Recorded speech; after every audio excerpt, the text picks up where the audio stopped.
Introverts feel that they should have the confidence. Like, I need more confidence to be visible. We don't lack confidence. We lack the permission and the systems that will work to give us our energy. That's what we need.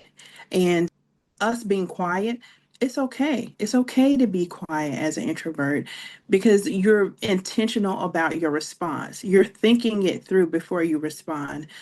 Because once you deliver that response on the other end, it's going to be impactful. It's going to carry value.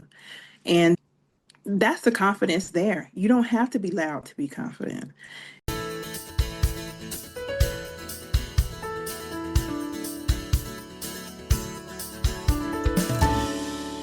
Hello, and welcome to episode 254 of the Quiet and Strong podcast, especially for introverts. I'm your host, David Hall, and the creator of quietandstrong.com. This is a weekly podcast dedicated to understanding the strengths and needs of introverts, along with strategies for success. Introversion is not something to fix, but to be embraced. Normally, we will air each episode on a Monday. Be sure to subscribe on your favorite platform. Leave a review or a rating. That would mean a lot to me and help others find the show. Tell a friend about the podcast. Help get the word out there that introversion is a beautiful thing. Courtney Daniel is an award-winning entrepreneur, strategist, and TEDx speaker with over 20 years of experience transforming chaos into clarity for Emmy award-winning professionals, multi-million-dollar founders, and visionary creative teams. Personally recognized for designing a U.S. Postal Service stamp and featured in outlets like Huffington Post and Entrepreneur on Fire, she excels in executive administration, strategic branding, product launches, and seamless operational systems. A proud, multi-passionate introvert, Courtney leveraged deep listening, intentional creation, and authentic connection to help creative leaders step confidently from being behind the scenes and lead with vision, integrity, and quiet power. All right. Well, welcome to the Quiet and Strong podcast, Courtney. Courtney, it's so good to have you on today. Thank you so much for having me, David. I'm happy to be here. We are going to get into the work that you do. Tell us how you got there. Tell us about your journey to what you're doing now. Yes, absolutely. I started, oh gosh, I don't want to date myself, but it has been 20 plus years when I first started out in the administrative work era. I started as a celebrity personal assistant. And this was something I wouldn't necessarily, it was a dream job. And I had put it out there to one of the ladies who went to my church. I was like, it would be great to work administrative and just to support because I knew I was behind the scenes kind of person. And here we are moving fast forward. Just throughout the years, I've been able to experience doing celebrity personal assistant, working with high profile clients, doing executive support work, and just the administrative part.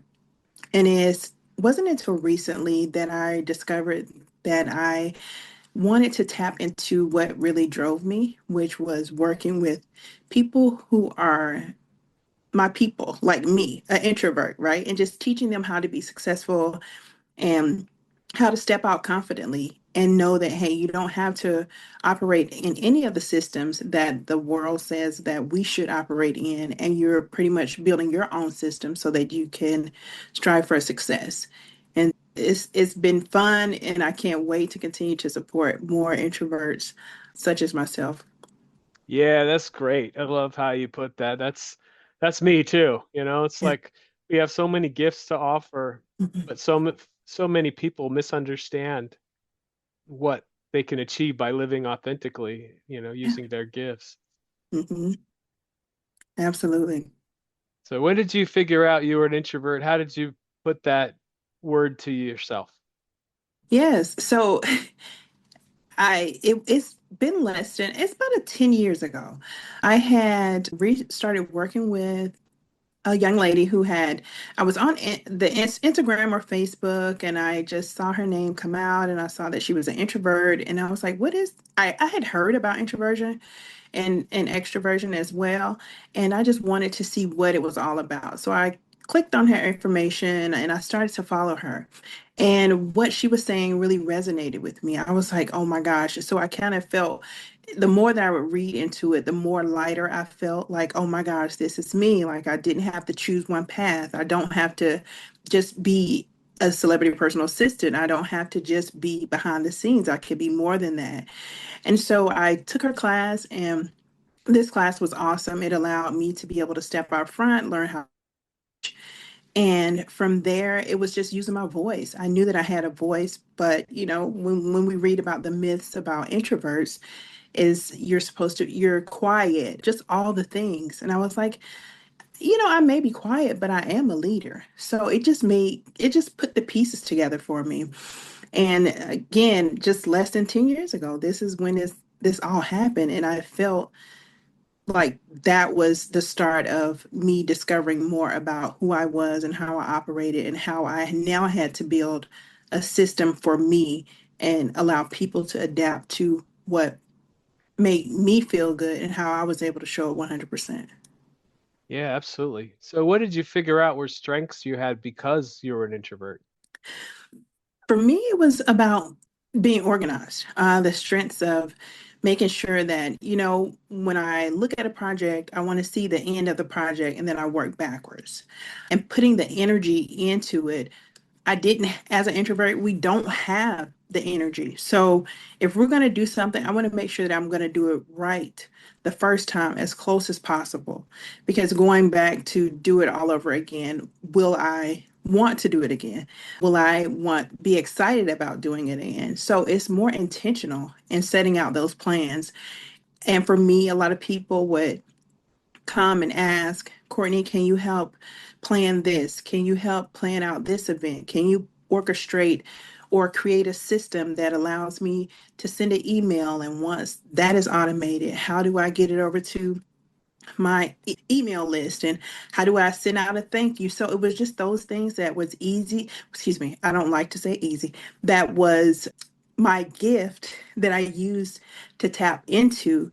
And other people saw that, but then it took a minute for me to really see that. Like, this is something that is what you're supposed to be doing or what you should be doing.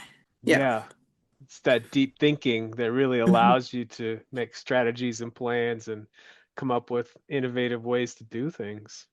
Right. Right. And being creative. I really enjoy that part. Yeah, Yeah. so I know you're a creative person. Do you think being an introvert has contributed to your creativity? I think so. For me, is the multi-passionate, part of it. The multi-passionate of, again, we were when we were pre-gaming, we talked Mhm. about, me hosting a radio show. I loved music because that was something that my grandmother, I grew up in a cafe and I was just around music all the time. And now I would do card making workshops. I would do that at the senior communities just to give back and just to be able to listen to the wisdom that the seniors had. And I enjoyed dance. And so all of these things, I wouldn't say necessarily was, my introversion. It was just me now learning how to operate and how to not limit myself as to what someone says that I should do. Like, niche down. You should just do one thing and focus on that. You should just stay in this lane and do that, or you should just be quiet and don't talk, that kind of thing. And I like to break the rules. I like to do things that feel good to me. And if I want to go and paint the sidewalk purple, and that's what I want to do. So it's not it's breaking the rules and feeling good about the end result. That's amazing. Hmm. You started to talk about some myths about introversion. Do you have a myth or two you want to bust today? Oh yeah.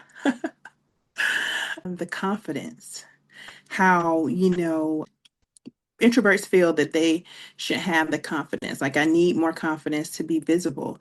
And we don't lack confidence. We lack the permission and the systems that will work to give us our energy. That's what we need.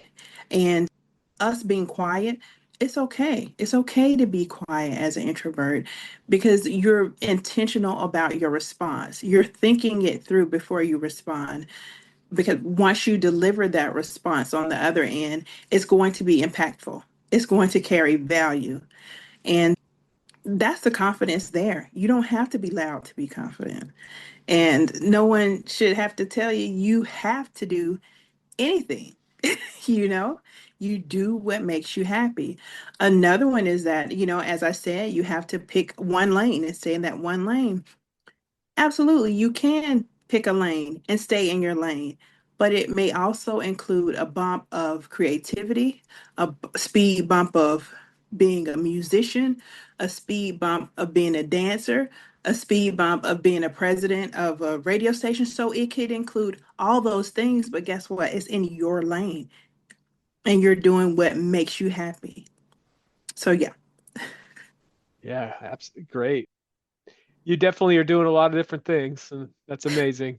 Yeah. And it's like we can have all the confidence in the world, and sometimes we might not even think of our when we have all that confidence, we might not think of ourselves as quiet, but people could perceive us that way because we are doing a lot of thinking. We're not speaking every thinking out loud all the time, but we can be absolutely confident, but some people might still consider us quiet because we do go deep in thought, and it's a good thing. You can come up with some great ideas and like we're talking about.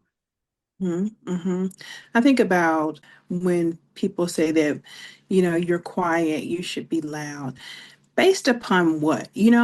I think about the authenticity and you're wanting people to be real.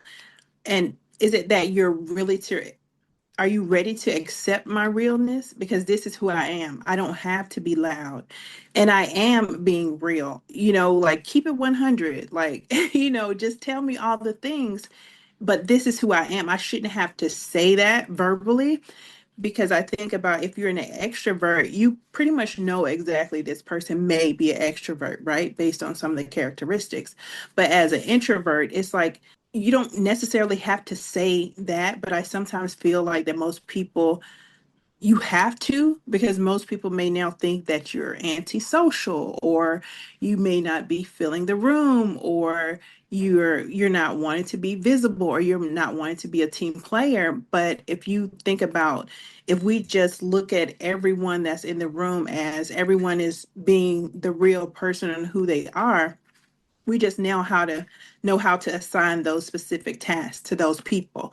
Like if he likes to be up front, yes, let's assign him as the presenter. If she likes to design presentations, let's assign that as opposed to he's the extrovert, she's the introvert. It's like those type of things and identifying that, especially like in the workforce. I think that that's important to maybe like seek what those things that drive them and what moves them, and not so much saying that it's the extroversion versus the introversion part of it. Oh yeah, yeah. It's really important to get to know people and what their gifts are, what lights them up, and not judge them by some stereotype out there. Mm-hmm. Mm-hmm. So Courtney, I read this on your LinkedIn page in your bio at the top. I love it. It says, passing the mic to help multi-passionate introverts trade the world's script for their own. You've been talking about Mm-hmm. this a little bit, but just elaborate. Like, what do you mean by that? How do we trade the world's script for our own? Yeah, absolutely. As an introvert, you're behind the scenes. Most, or at least for me, okay. I'm going to speak for me that I was behind the scenes helping high profile clients look good, hyping them up, so that when they do go out, they're looking great. Their events are immaculate from start to finish. Their presentations are on point. And I'm doing all of this in giving all this energy into people to support them. And yes, they did hire me to do that because they value my services and they saw that I could deliver on my gifts. But when you're behind the scenes for so many years, you become somewhat complacent. You then may feel like at times that this is where you belong. You may at times feel like this is who I am. There's no growth here. So you begin to doubt yourself, speaking for me, you begin to doubt yourself and don't feel that you could do more than what you have been doing behind the scenes. But it takes one permission and giving yourself the permission to say, hey, if I can do all of these things for the CEOs, if I could do this for the nonprofit organizations, if I could do it from whomever hires me, why can't I now turn this and do it for myself? And while I'm doing this, I'm also teaching those people who may be have been in my same shoes or currently are in my same shoes to say, hey, you know what? You have a voice. Use it. You're creative. Use it. Someone is out there listening. Someone is wanting this information. So it's time to push any, no, not push them out of the way, but say, excuse me in the most respectful way and let them know it's time for me to step up to the mic. It's time for me to do all the things that I've done now behind the scenes for so many years and let it shine even brighter than I have been before. Yeah, so was there a particular catalyst that made you step up to the mic, as you say? Is there something that happened, or how'd that come about? Now, I think for me, it was me always realizing that if I was presented with something that I was like, oh my gosh, I'm super nervous about doing this. I'm so nervous. For instance, I use a perfect example, a TED Talk. I had been asked to do a TED Talk for a couple years, and I was like, no way, I'm not doing TED Talk. I am an introvert. There's no way that I'm stepping on the stage in front of that many people to do a TED Talk. But I had to have a come to Courtney meeting with myself and say, hey, if someone is seeing that you can share value and there is something there of value, why can't you see it in yourself?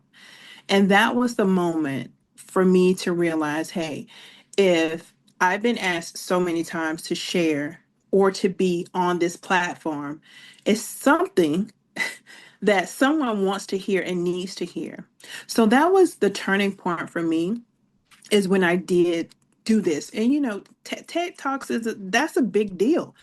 And I did it. And that was the most rewarding experience that I had ever had thus far, thus far.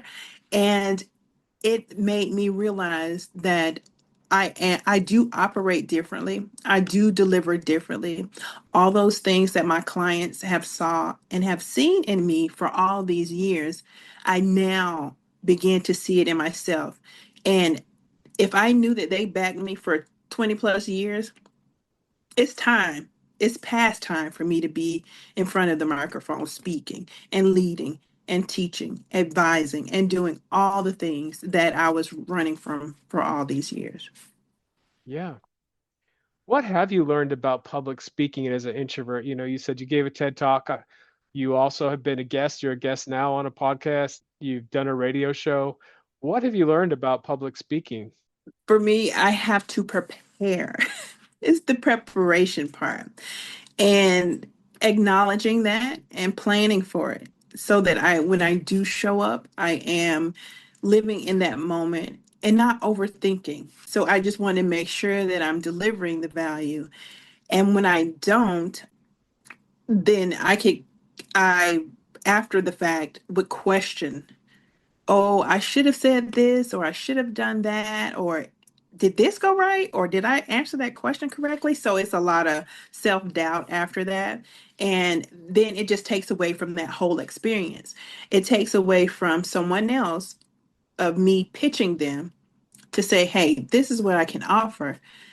And once I offer that information, and if I don't prepare for my moment afterwards, it goes downhill because I think about all the woulda, shoulda, couldas, and it doesn't allow me to really reflect on where I was at that time. So preparation has been the biggest thing for me.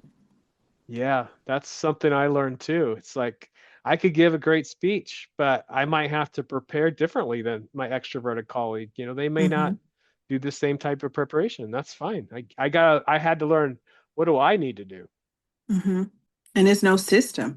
There's no system that I mean, you could teach it. You could teach the basics, but as you have to adapt it to who you are, as you were saying, to what really works for you. If you can only do 30 minutes at a time, to break it up in those 30-minute blocks to review the information or what you need to teach, then do it that way. It's no right or wrong way to do it. It's ultimately what feels good for you. Yeah. So in working with introverts, what practical advice do you have for being strong and having your voice heard? I think back to me teaching Zumba. And the students, they would come in, and this would be a mixed group of women and men. They'll come in, and most of them will introduce themselves, and I'll introduce myself, and they could say, "Oh, I'm not a great dancer," or "I'm going to be in the back. I don't want to be up front. I don't want to mess anything up." And for me, I would always, not knowing if they're an introvert or extrovert, I would always say that this is your masterpiece. You can dance the way you want to dance. The ultimate goal here in this class is for you to get your body moving for these 45 minutes and to have a good time. So the encouragement, before I even get to know you, or even if you question or have that self-doubt, no, what is it about you that drives you? What is it about you that makes you, what is it that makes you happy? Do that thing. That's important. So we leave those other energy and the other vibes outside the door. But as of right now, you're going to have a great time. Your two step could look like two left steps. I did not care. I just want the encouragement there. I want the energy. So it's all about making sure that I uplift you first to let you know, hey, you are capable. You are a leader. You are who you believe you are. And if that belief is you're not good enough or you're not confident enough, you're not, you don't have the ability. Let's look at that. Why is that? Where are you hearing this from? And asking, what is it that you really believe about yourself? Like, do you really believe that you are not capable? Or do you really believe that you don't have the confidence? And dig more into that. Yeah. You just mentioned leadership. How is how has your leadership style been shaped by your introversion? Hmm. Not asking for permission. I do. If it's something that I want to do, I just do it. And I don't ask for permission. I think about the group that I started once I moved to my current state. And it was a way of connecting the community. I see that there was a need for it. I felt that it could provide value, and I just created this community where we could all come together. We could talk once a month, we could do panel discussions, and we could have conversations, provide resources. So I look for the need. If a need is there, and I do my own data research by asking people in the community or people I may know of quickly, hey, you know what? If there was an opportunity for you to have XYZ resource, is this something that you would attend? Is this something that you would participate in? Absolutely. All right. Guess what? I collect that data for a month or so, then I implement. So it's never been anything that I have done that didn't do the research for, and I just took the initiative to make it happen. Yeah. Yeah. And what do you say to introverts? How can they, as far as leadership goes, how can they leverage their introverted gifts to be great leaders? Yes, for me, I would recommend just writing down all the things that you enjoy doing. What is it that you enjoy doing? Then go over the list, and maybe now if it's 10 things, now you will pick out maybe 5 things that feel really, really good to you and rate those. And then if you want to do another sweep of the list, do the top 3 things that really make you feel good. And you put your energy into that because for me, I look at it as it's no one stopping you but yourself. It's opportunity out there for everyone. And if you're thinking that, oh, I can't, you're right, you can't. But if you say, hey, this is what makes me happy every morning, this is where I'm going to put my energy into. If it's going to the gym and being on the treadmill 30 minutes, this is what I'm going to put my energy into. This is what I do. So now, what that looks like in real life, I go to my calendar Monday through Friday at 8 o'clock every morning from 8 to 8:30. I know that I'm at the gym. And what that does now is hold me accountable for what I have now said that I'm going to commit to because I know that this is something that makes me happy. So any other appointments that try to come into that space, I know it's a non-negotiable because I have now blocked this off to doing and contributing to my happiness for the day. And it's just taking those little micro steps and putting those into play. Okay, so if I say I want to take crafting classes on Fridays, I go find me a crafting class. I now sign up for the month on Fridays. I then now put this into my calendar. And if anything tries to book or overlap that, I would say no, absolutely not, because this now is my me time, which now in turns to the self-care aspect of it. So it's all about identifying those things that really makes you happy, regardless of what someone has told you that, hey, you shouldn't be doing that, or you should be doing something else. No, that's their projection about what you should be doing, but what are you telling yourself you should be doing? And once you're able to identify those things, then do it if it's safe. But, do those things. Yeah. So it's definitely important to set some boundaries like you're talking about and have some self-care. How do you do that? How do you set boundaries and what have you learned about managing your energy as an introvert? I set boundaries. No is a complete sentence. It does not need an explanation. In the beginning, I must say that that was something that was very quite challenging for me because as I mentioned, my work was so much in the administrative field. You're pretty much the person that goes, you're the go-to person. You have all the resources. So many people depend on you to get things done. And then once you take those things on, you may not be as confident enough to delegate it to someone else because you know that if they came to you, they know that it will get done. But as I continue to grow and it did continue to challenge me, I had to choose which one I wanted to go with and what that looked like on the other end. Meaning, was it me accepting projects that once I started these projects, I no longer wanted to do? And if that was the case, it's like now I've said yes to this project. I'm not giving it 100%. And no, I no longer want to do it. And it shows up in your work. It really shows up in your work. And not only that, it it does something to you on the inside. It really does something to who you are, your energy, your flow on the inside when you're committing to something that your heart is not in. So just setting those boundaries have been, for me, as I continue to grow and mature, have been a hard stop. If something is on my calendar again and someone is wanting to do a meeting, we're going to have to find another day if it does overlap with the time that I already have scheduled for self-care or one of my classes, or I have another appointment to be at. And I'm sorry, as a right. And learning the lingo. I think sometimes too, as introverts, we feel we have to kind of like overshare, excuse me, over explain and maybe overshare.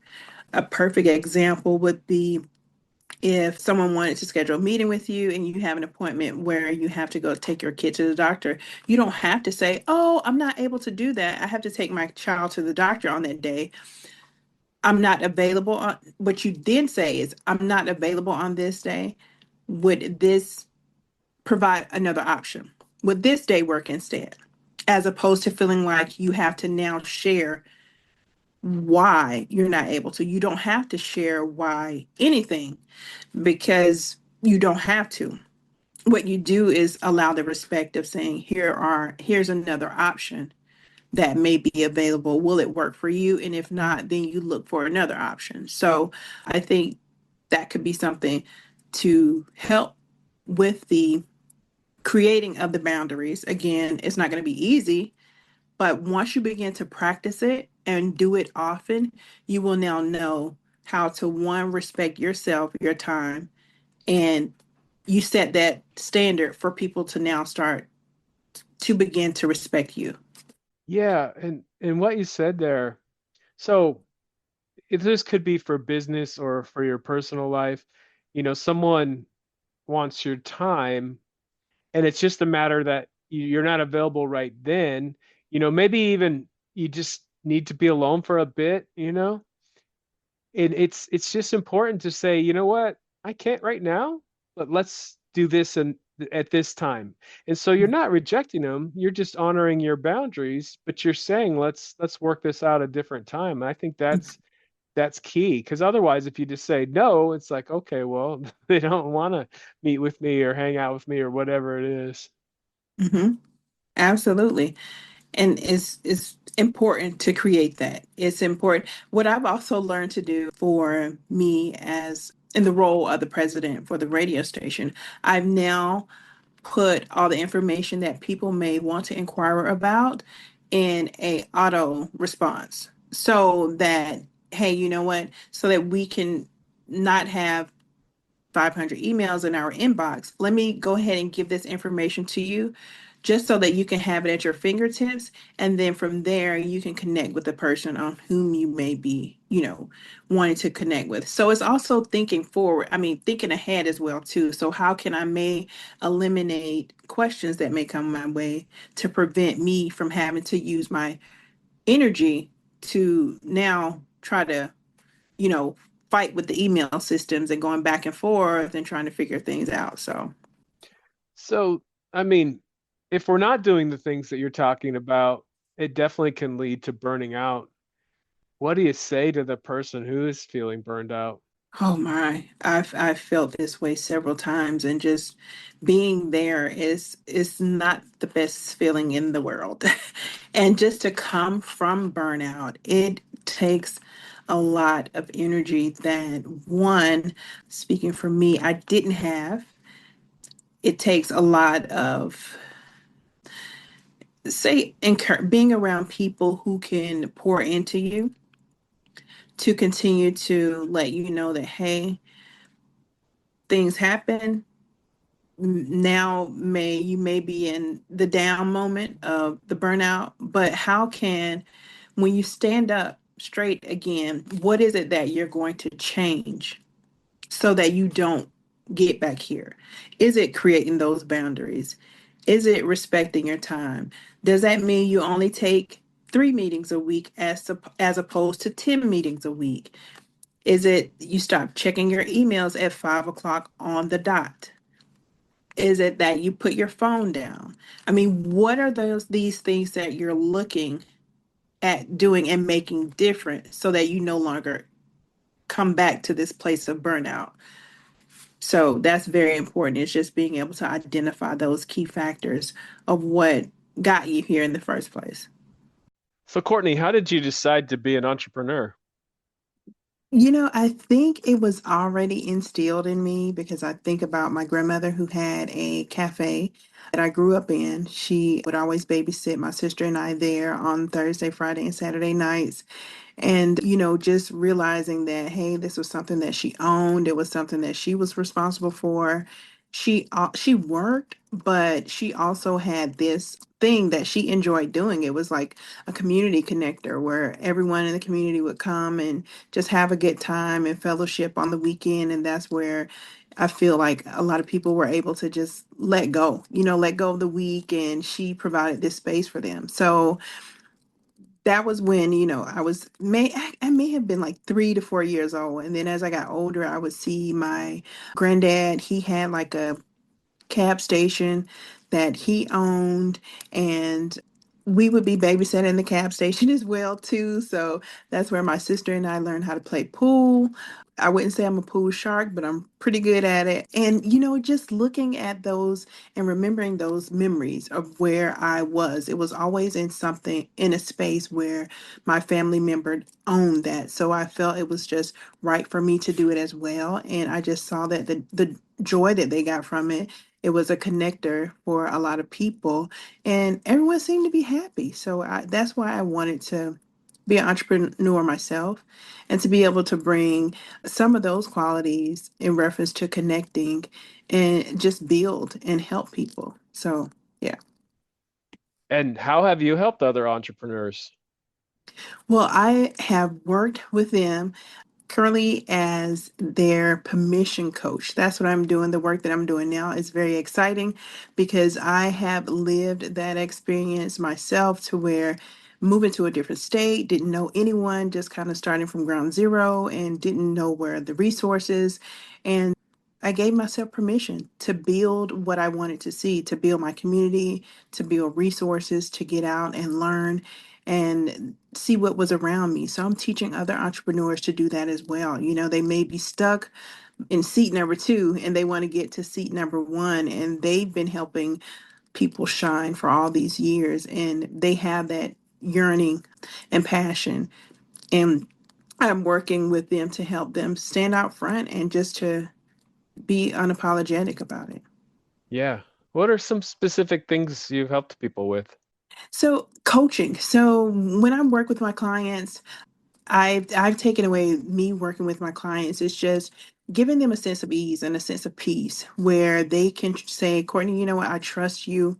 What is it that I can just, how can I just let go?